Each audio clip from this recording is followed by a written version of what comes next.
Faults within the intake, combustion or exhaust system can cause fuel trim codes to be set. When diagnosing these faults, it's a good idea to understand the system before commencing any work.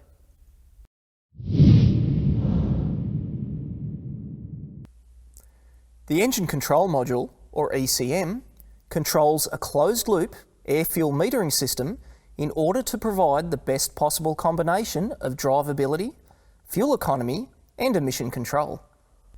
The ECM monitors the heated oxygen sensor signals and fine-tunes the fuel delivery based on this signal once the engine has entered closed loop.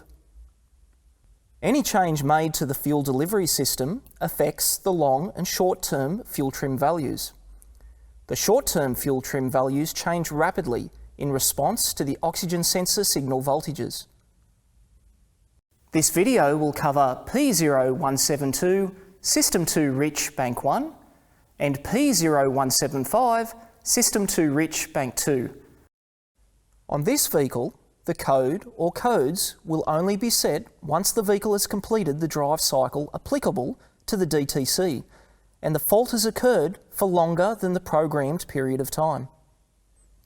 With a scan tool connected and the ignition on, observe the manifold absolute pressure value and compare to an altitude versus pressure table. Check the long-term fuel trims. For this code to be set, the ECM would indicate that the long-term trims have reached their maximum negative values. If available, check for any misfire data. This may help to isolate a fault to a cylinder. This code has been set because the ECM has determined that the system is running too rich. This could be caused by problems in the fuel, intake, or exhaust systems. Confirm the fuel level is sufficient before continuing with diagnosis. Inspect the intake ducting for any cracks or distortion. A collapsed intake pipe will cause an air restriction. Remove and inspect the air filter. A dirty or restricted air filter is a common cause for a poor running engine.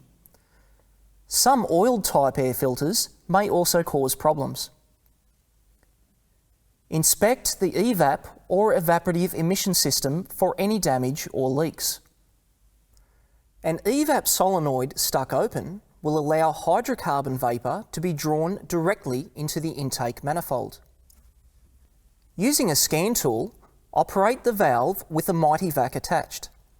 A correctly sealing valve will stop the airflow. Heavily fuel-diluted engine oil can also cause these DTCs. As the engine warms up, the fuel begins to vaporise and separate from the oil.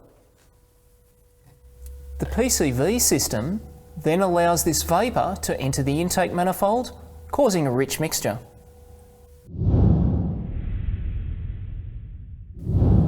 A higher than specified fuel pressure may also cause fuel trim codes. Depressurise the low pressure fuel system by removing the fuel cap, the fuel pump fuse or relay, and running the engine until it stops. Connect a low pressure fuel gauge and re-enable the fuel system. Confirm the pressure and flow is correct to the vehicle specifications. Take a sample of the fuel and check for ethanol and other contaminants.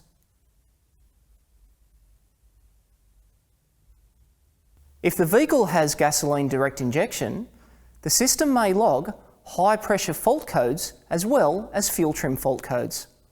Diagnose and repair any high pressure DTCs first.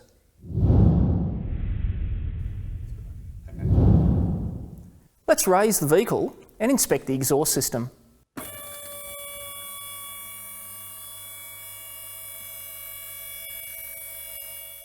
A visual inspection will reveal any major damage or missing componentry. Some aftermarket or larger than specified systems may cause these fault codes. Any leak before the upstream oxygen sensor will cause these DTCs. This can be checked by using a leak detector. It's highly unlikely that an oxygen sensor will cause these fault codes without the presence of dedicated oxygen sensor DTCs. Always diagnose oxygen sensor codes before fuel trim codes.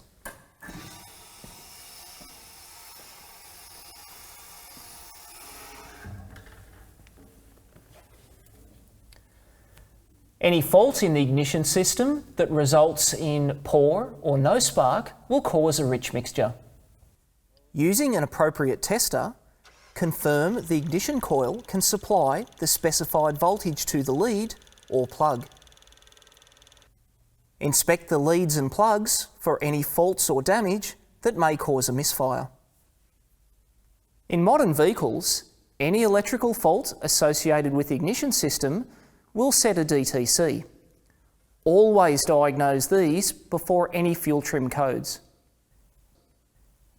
Injectors that have poor spray patterns, dribbles, or are stuck open will cause rich mixtures.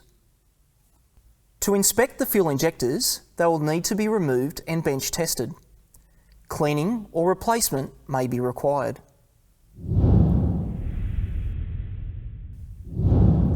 Now that we have checked and confirmed all of our external fittings, we need to take a closer look at the engine and its major components. Perform a cylinder compression test to confirm the mechanical integrity of the engine. Compression values should be within specification for the vehicle. Low compression will cause unstable or incomplete combustion, resulting in a rich mixture. Fuel trim values should be the same on both banks of a V-configured engine. A fault in a shared system will cause both bank trim values to be altered. An excessive value on one bank will indicate a problem on that side.